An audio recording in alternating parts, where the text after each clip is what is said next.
Welcome to A Court of Transformation and Awakening. I'm Lorrie Gray. And I'm Amanda Grace Harrison. And today we are discussing A Court of Thorns and Roses, chapters 14 and 15.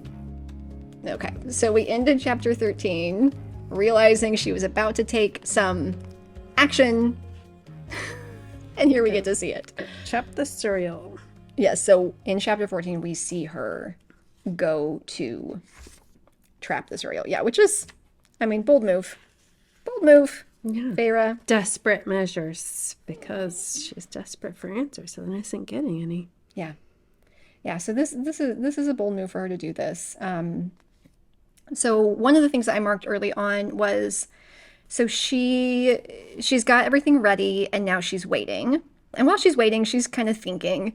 And she has the same thought that we were kind of talking about in the last episode of, like, do they get tired of it always being the spring? Like, yeah. Don't they want the seasons? Would they like the cycles? Do they go visit other courts? So she's thinking about, like, do they get tired of this every day? And she said, I'd probably want to do more than lurk about a manor house, too. Like, if I were immortal, I might want some variation. And then we have a little foreshadowing here. She's like, I still hadn't worked up the nerve to make the request that had crept into the back of my mind when I saw the mural. And I don't know, it just made me think of this theme that we're seeing, like, sprinkled throughout, of knowing what we want, asking for what we want, being willing to accept help on the journey. Mm-hmm. And at this point, she's almost like, I kind of know what I want, but I'm not brave enough to ask for it. Yeah. And or asking for it might make me look however to these people. Yeah. So she's not quite brave enough to make her request yet, but she's getting there. I think that's okay. Like, it's always a progression, right? The seed is planted. Right? Now it needs to germinate and grow and become a plant. There's a baby step on that journey. Yeah. Okay, but bigger picture, this isn't actually like a passage, but I was thinking about this idea of, like, I'm going to go trap the cereal. So she realizes, like, there's information that she doesn't have, and she's taking really bold action to figure out the answers to this thing that she doesn't know. And so I was sitting there, like, thinking about this for myself, about spaces in my life where I lack information, or I lack knowledge, or I lack know-how, or there's a thing that I don't know how to do. Now, on the one hand, there's a bunch of stuff that I don't need to know how to do. Like, I don't need to know how to operate a forklift at this point, or how to knit. Like, I don't care about either of those things. Like, it's fine. There's plenty of stuff that I don't know how to do that doesn't affect me. But there are some things that I don't know how to do. And I'm like, what's our relationship to the process of gaining information that we lack?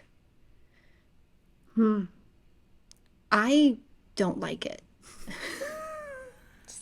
Just gonna come right out and say I don't like it. I struggle with it. But I know it's because of what I make it mean about myself. And I think this is, like, probably similar to Feyre too. It's like, if I don't know the thing already, that means I'm somehow lacking. Mm-hmm. Right? Mm-hmm. Which doesn't make any sense. Like, here's a thing I've not yet learned about, and then that means there's something wrong with me. I'm like, no. Every person that knows anything, there was a point when they didn't know it, and then they learned it, and that's how they know it now.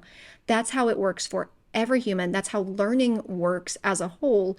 And yet, those of us who have this negative self-talk, who already are inclined to think there's something wrong with us, something like, here's a thing I haven't learned yet, is like, see? Yeah, well, because it's you're literally ignorant of it. You don't know, but being ignorant doesn't mean you're a moron. It just means you literally don't know how to do that thing yet. Like, that's just the dictionary definition of ignorant. I don't know. Yeah, it's just, I don't know. And this is one of those things where it's the part two, where, it's like we have a thought, but it's like, what's the thought that follows up? It's like, I don't know how to do this. Okay, that's so neutral and, like, factual. Yeah. But then what's the thought afterwards? And I'm excited to learn how, or like, and that means I'm worthless. There's so many options to the part two of, here's this thing that I don't know how to do. Are you familiar with Carol Dweck's work on like growth mindset versus fixed mindset. Okay. If any of our listeners are not, I loved this book. So Carol Dweck, she was a researcher, and she set out to do a research project on how different groups of people dealt with failure. She's like, okay, this group of people, they fail and it seems to really devastate them. And then there's this group of people and they fail and it doesn't seem to. Like, what's the difference between the way these two groups deal with failure? And then her entire thesis was blown out of the water, or like her like theory was shattered and wrecked, and she had to start over because what she found was this other group that in her mind was like they deal with failure well, they weren't even labeling it as failure. They're like, no, no, no, this is just learning. This is just growth. This is how it works. And so this theory of like a fixed mindset versus a growth mindset, where fixed mindset people have this belief of, we'll just go with intelligence, like that I'm smart or I'm not smart, and how I do in this scenario is going to prove it one way or the other, and almost leads to not engaging in new things because it might prove that we're not smart. For sure. Versus growth mindset people who are, it's like, well, if I get it right the first time, I didn't learn a thing at all. Like, where's the fun in that? Where's the challenge?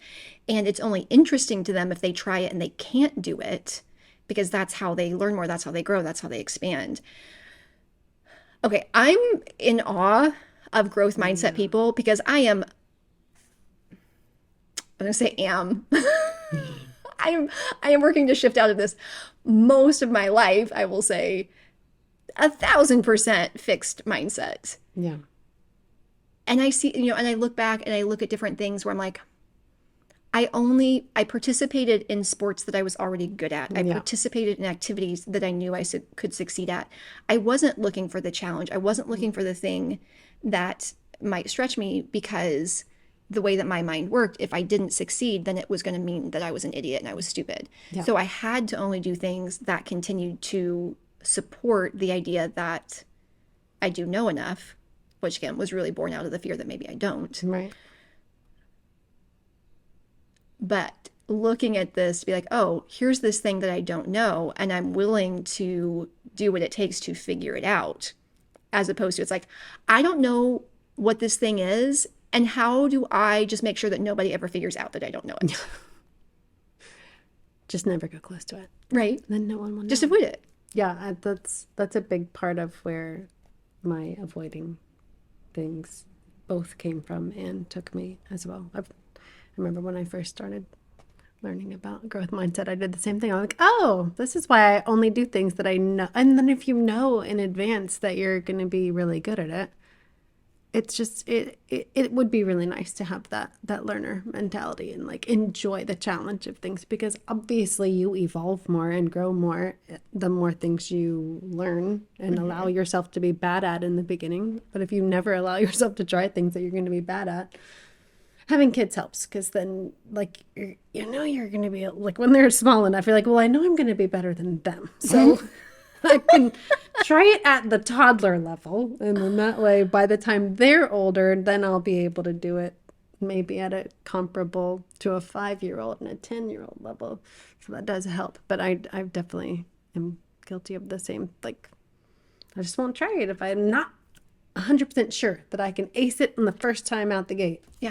Yeah, totally. And I think part of this, and I'm not sure this is again off the cuff, but the idea of, I think some of this comes from the way like school systems are set up. When I was a public school kid, and it was like, here's this standardized test, and we're going to come from this, and either you're smart or you're not smart. And I do think there was a measure of that was, I don't know how much of it was actually presented that way and how much of it is like, that's just how I interpreted that way, because I can't remember all of the details. But I definitely had some of this through, again, like really directly hurtful words that were said to me. But I definitely had this story and this fear of like, I'm stupid, I'm not smart enough. And I spent a lot of years trying to hide that and trying to fake this. One of the things that helped me with that, and one of the things some of my clients have found helpful, is the theory of multiple intelligences.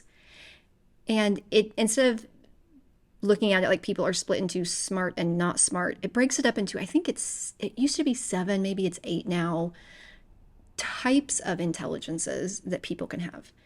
And some of them are like mathematical abstract intelligence, some of it's like visual spatial intelligence, some of it's musical, some of it's intrapersonal intelligence, interpersonal intelligence. And this is one of those cognitive distortions, like this all or nothing, like I'm smart or I'm not smart. It's like, no, actually the accurate truth is these are areas where I have higher intelligence, these are areas where it's lower, and that's true for everybody.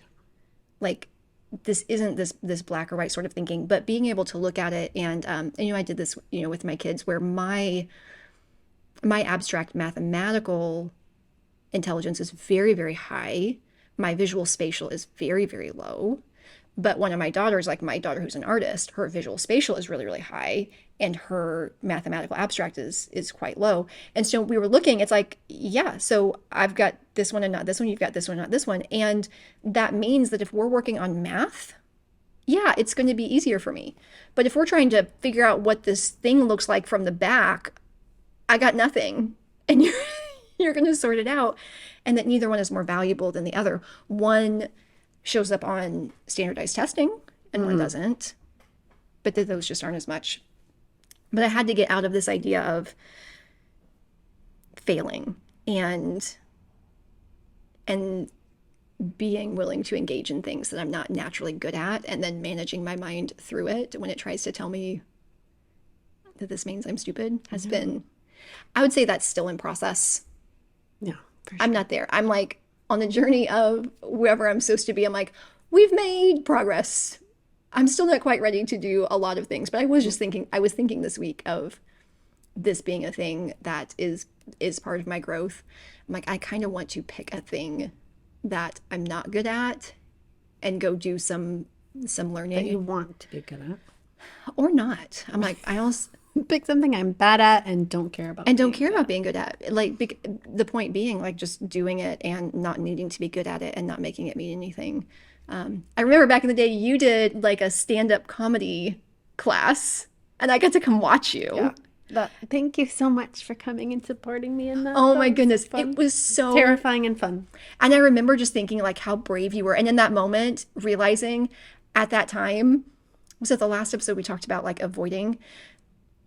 I could not have regulated myself through an experience like that. Like, that would have been so far outside of it. I would have probably thrown up and not slept for a month. And like I genuinely, there were so many things that were like not in place. Like, I could not have actually done that in a way that was even reasonably healthy or empowering at the time. Yeah.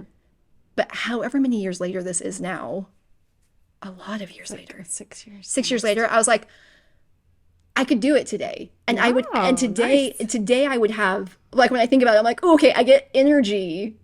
Wow. But it's not freeze energy. Like, it's not like a, I can't do it.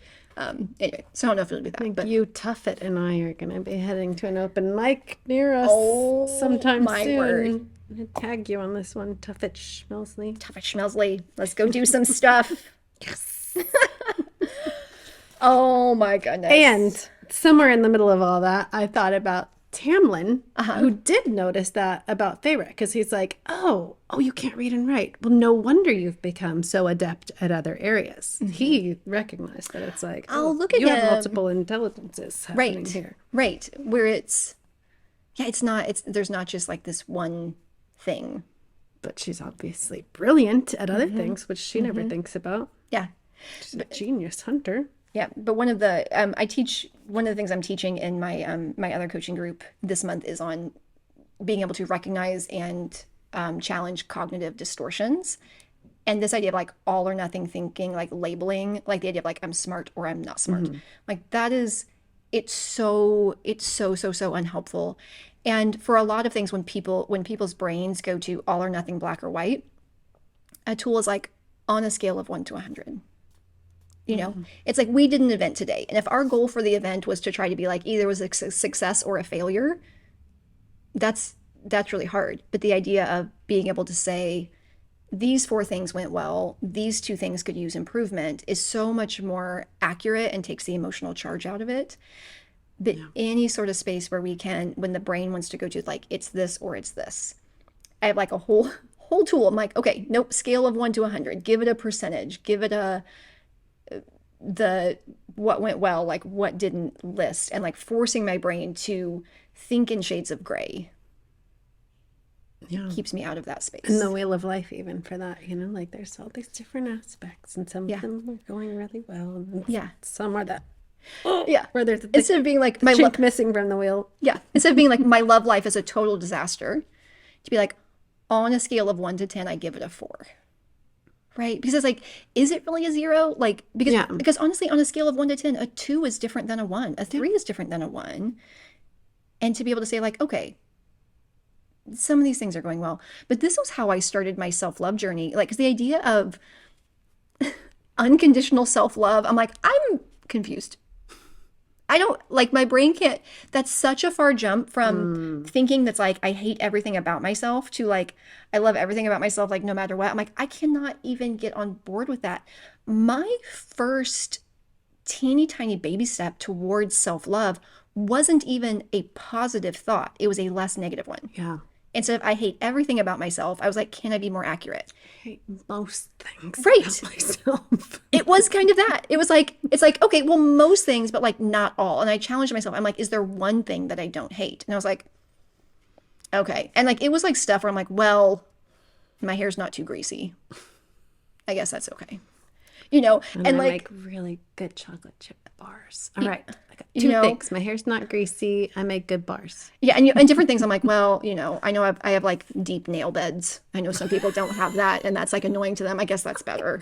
Deep nail beds. Right? Or like my nails aren't brittle. Like it was honestly like the most like silly things. But I'm like, okay, I don't hate that. I'm like, I don't hate my fingernails. There you go. Start with the little things. But it was more accurate because that like that all or nothing, like I love myself completely or I don't. I'm like, okay, can I actually just say something that is more accurate here that's a shade of gray? And it's so helpful, whether it's self-love, whether it's smart, not smart. Anytime we go into that all or nothing, black or white thinking, we end up in a space of emotional reasoning where like, because it feels true, we assume it is true. And when we force ourselves to be clinical and accurate, sometimes it's not this, and that's the way I'm teaching it in my group. I'm like, this isn't the deep work. This isn't like the deep shift. This is just, can we get out of like the surface level cognitive distortions to even have the freedom and openness to do the deep work? But we can't even get there if our brain's like, yeah, no, but it's this, but it's black or white. It's like, nope. Okay, step 1, can we get into shades of gray? Okay, then we can go beneath and we can do the deeper layers. But all that to say, when we are in that black and white, that's thing, the ability to do what Feyre did here, which is recognize there's information that I don't have and I'm willing to go get it. A lot of times we aren't brave enough to go there. We are not brave enough to seek out information that we don't have. We're not brave enough to seek out learning. We're not brave enough to seek out the growth that we need to evolve into the next version of ourselves if we're busy trying to decide which category does it put me in. Does this mean I'm enough or not enough? Does this mean I'm okay or I'm not okay? Does this mean that I'm right or I'm wrong? Does this mean that I'm smart or not smart? The black and white thinking in itself prevents the forward action that we need to gain that next piece. That makes sense. Got to be in the gray. Shades of gray. Okay. Tangents. So the biggest information that we get that's like really about our story and moving things forward is that from the serial, she learns that Tamlin is a High Lord. He's not just a Lord. Just a Lord. High Lord of the Spring Court. And I love this like click, click, click of the nails. Click, click, click. You did not know. Interesting. Not just some petty fairy lord of a manor, but a High Lord, one of the seven territories. So that is really good. That is significant information for her that she did not know. Then there was a bunch of other stuff here about like Hybern and like the history. And I have to say, like the first time that I read this, I think I didn't really log a lot of it. I'm like, okay, something about Highburn, whatever. Yeah. Like there was no Because context you for can't, it. exactly. You don't know who these people are. You don't know where these places are. And then on rereads, you're like, oh, okay, we learned a lot there. That was a lot of But none of it significant meant stuff. anything. So I didn't No. actually learn anything there. And I'm always that person. I'm like, when do we get to the kissing? I don't care. Where's the smut? Damn it. You said these were steamy. I'm like, when do we get back to like us talking and having awkward moments and like significant long looks? I'm like, I don't care about some island across the sea or the history of this thing. Boring. So I will say, like the first time I read this, I when I reread it the second time, I'm like, oh, they told us a lot right there that I missed the entire first read because I was just like, my brain just filters, don't care about this, don't care about this. Where's the part that's interesting?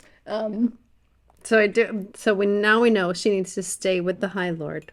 That's Stay with all the she High can Lord. do. You'll be safe. And then I'm sure she hated this part because I hate this part. Do not interfere. Do not go looking for answers after today, or you will be devoured by the shadow over Prithian.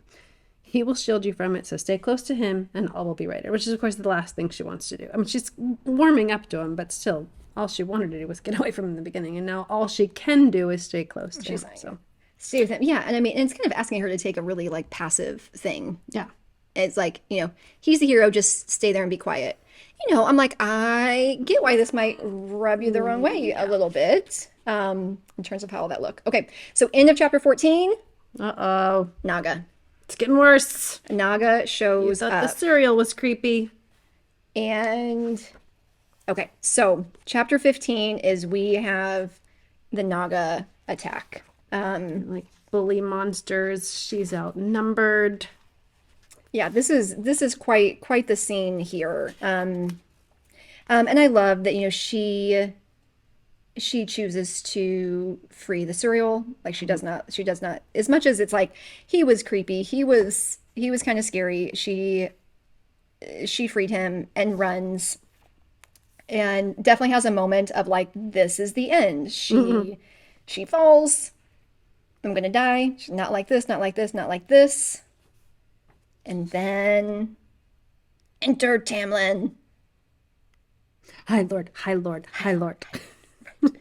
Which is totally different. Like when you see when she's seeing his power and seeing him shredding things, which she'd already had this thing before of like, wait, I'm not allowed to look at the bogey, and he went and just and did this. Yeah. And now she's seeing it and actually understanding this, watching him devour these things. Okay. And she's really shaken, but he's gentle. Okay. So like he comes to her, wrath fades from his eyes, claws slips back under the skin. But she's like, but she can still hear the roar.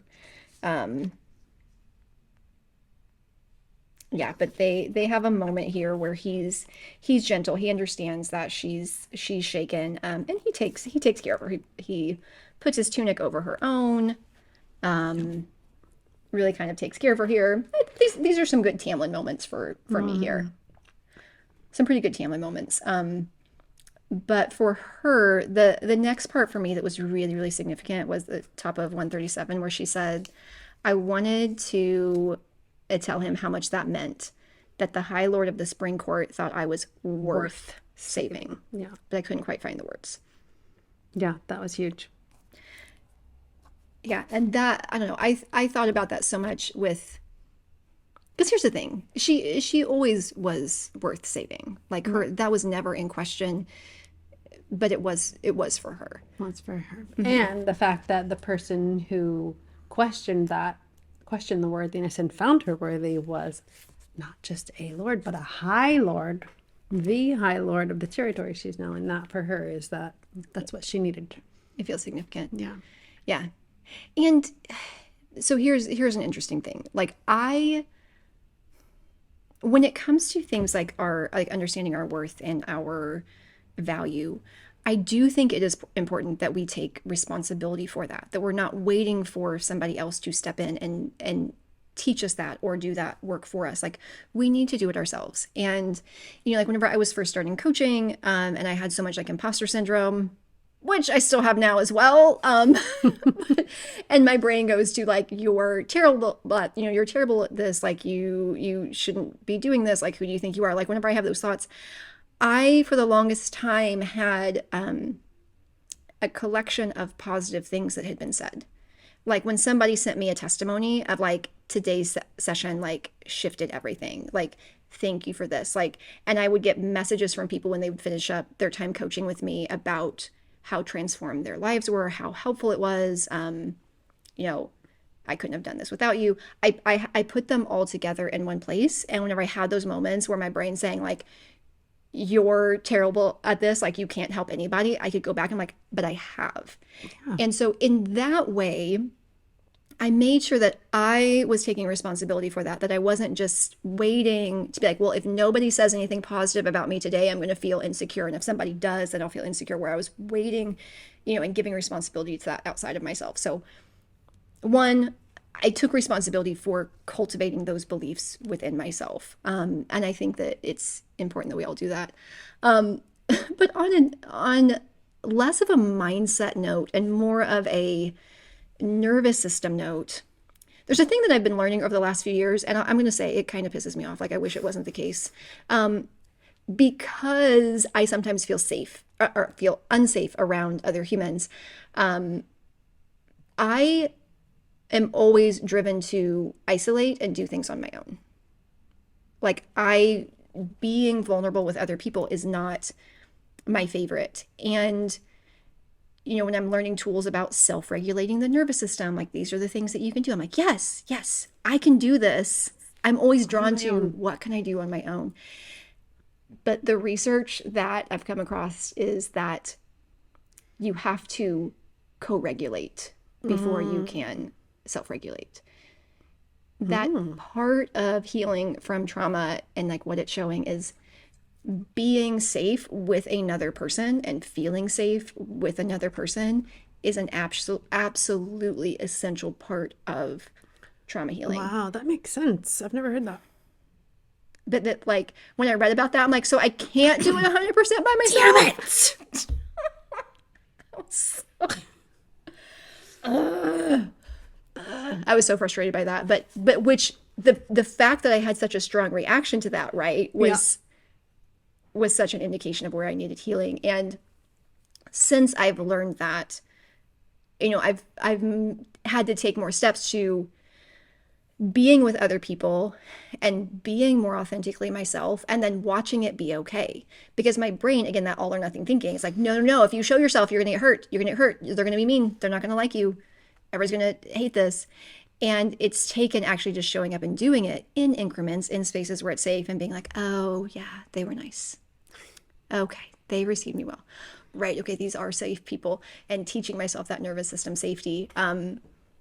But yeah, anyway, so it's a balance and it's a mix. I'm like, on the one hand, like taking responsibility for, you know, our sense of worthiness and value, and understanding that there's a measure of this that is our responsibility. Like, are we doing the work to wire in this kind of thinking into our brain? Are we doing the work to examine memories that feel like evidence and do the work of reconceptualizing it like on a regular basis? And there's so much of that we can do ourselves. And also, as much as like it is our responsibility, part of it, still our responsibility, is pursuing and finding safe relationships where we can practice co-regulating. Otherwise, we don't actually get there. Damn it. I don't want that to be the answer. And when I read that, and then I cross-referenced multiple sources, I'm like, is this what everybody This person's wrong. And like they were all saying the same thing, and I was like, I don't like this. This is not what I want. Anyway, so, but understanding, and I think understanding that is what it supports, and that being strong doesn't mean always going it alone. And like really recognizing that there are certain things where like that's not even helpful. Like that I can do it myself mentality was actually limiting my healing in a number of spaces, right? Like I had so much, it was, you know, with part of my healing journey with my chronic illness, and part of the thing I had a lot of like probably unhealthy pride over was like, oh yeah, like a lot of this wasn't doctors, like I did it myself. No. And then looking back, I'm like, well, yeah, I did, but it probably took 3 years longer than it needed to.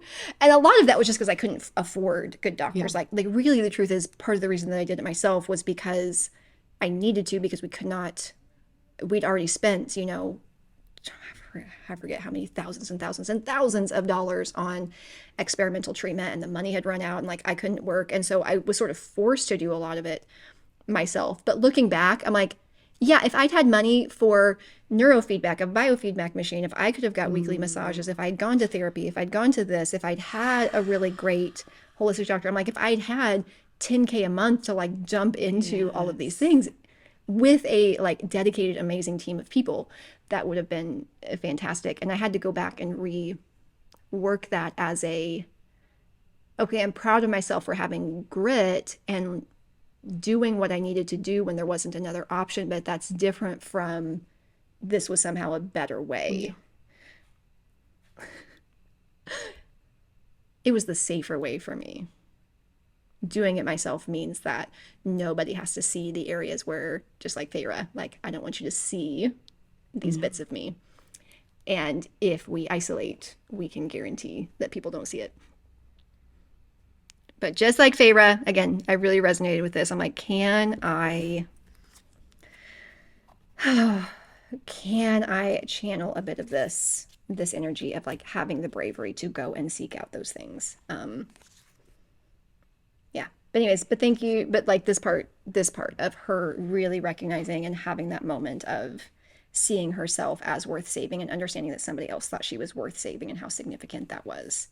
And again, another one of those things with our friendship, like when I have days when I'm like, I'm a piece of shit and nobody loves me. And I'm like, nobody loves me. I'm like, Amanda loves me. I love you. I love you. And there is so much value in understanding, like, but I have to make lists of these things for myself, guys. Like I have to actively watch my brain say nobody and stop and question it, like, nobody, really nobody, even one. And then like my brain's like a petulant toddler. It's like, okay, maybe one. I'm like, more than one? Okay, well, maybe 2 or 3. And maybe my dog. And definitely my dog. Oh, my dog. But it's good. There's I don't want to be a person, again, that relies on people outside of myself to feel a sense of worth. But yeah, dang it if it's not helpful. So helpful to have people in the world who see it. So I love that Feyre is starting to get this on her journey, and how this is part of her shifting towards getting out. This is kind of one of our first shifts towards her shifting out of this narrative of insignificant human to worth saving. Well then, thank you for joining us today on A Court of Transformation and Awakening.